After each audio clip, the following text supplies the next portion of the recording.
The idea of the flux limiter is to address the source of the oscillations.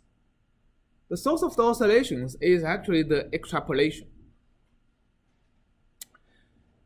And anytime you perform extrapolation, you introduce potentially overshoots and undershoots. Okay, so let me say if I have a solution like that, and even without finite difference, for example, if I just cut it, so let me just say if I want to extrapolate for the value here based on the value and slope of the function over here, the extrapolation is going to work like this. The slope, I'm going to continue the slope and I get to this point. The value over here is actually higher than all existing values of the original black function. Right? Okay, so that's actually what's causing, well, not here, what's causing the highest value of the new function of the solution to be actually higher than the value of 1, which is the original solution.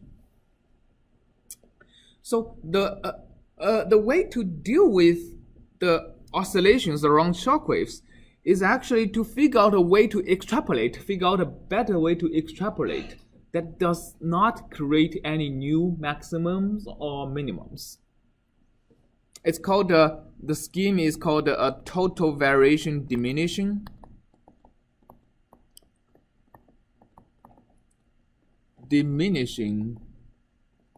scheme.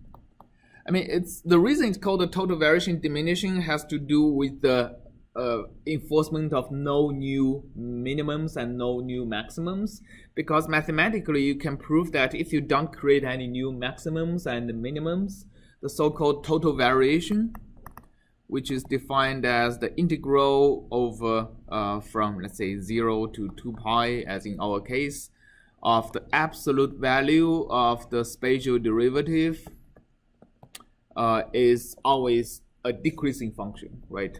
So basically dTv dt is always less or equal to 0. I mean, this total variance is basically counting how many, so if the function goes from the minimum to a maximum, the space is counted, and when it goes from the maximum back to a minimum, the space is added. So it's always taking the absolute value of the change and add it to the total variation. So if you don't create any new minimums and maximums, the total variation is always going to be decreasing.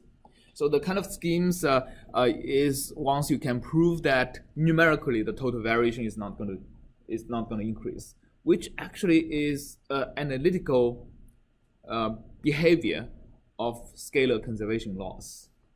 Okay. All right. So how do we enforce that? Well, it's basically just looking across the other side of the interface to see if this is a new minimum or not.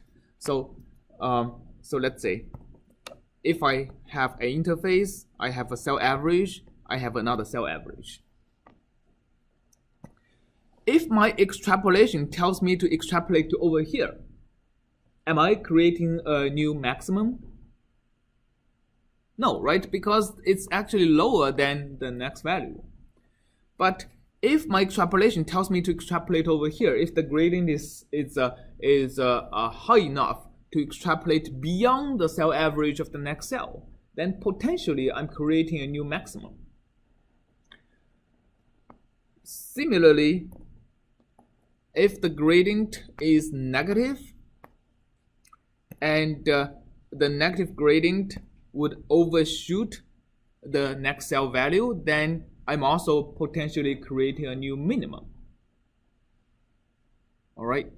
So basically, whenever I compute a high enough gradient that would cause me to overshoot the next cell value, I should limit the gradient to something smaller. Okay.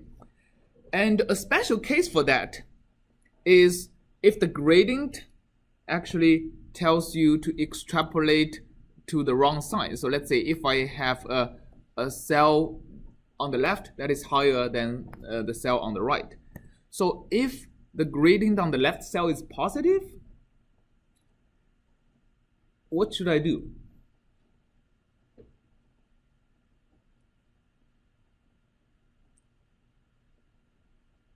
Well, if my gradient is positive, I should actually set the gradient to 0 in order for me to not create any new maximums.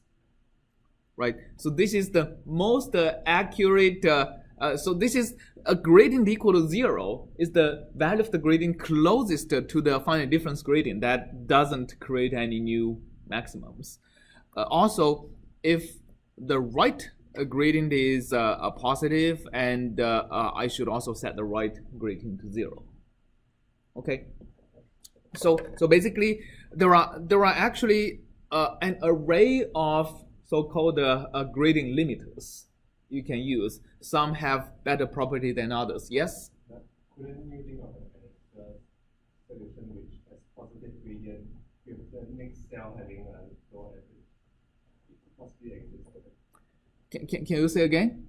You could think of a curve where the gradient at the center is positive. So on the left side you have positive gradient. Yes. On the right Yes. cell you have an average that's lower. Yes. Right. So that's possible.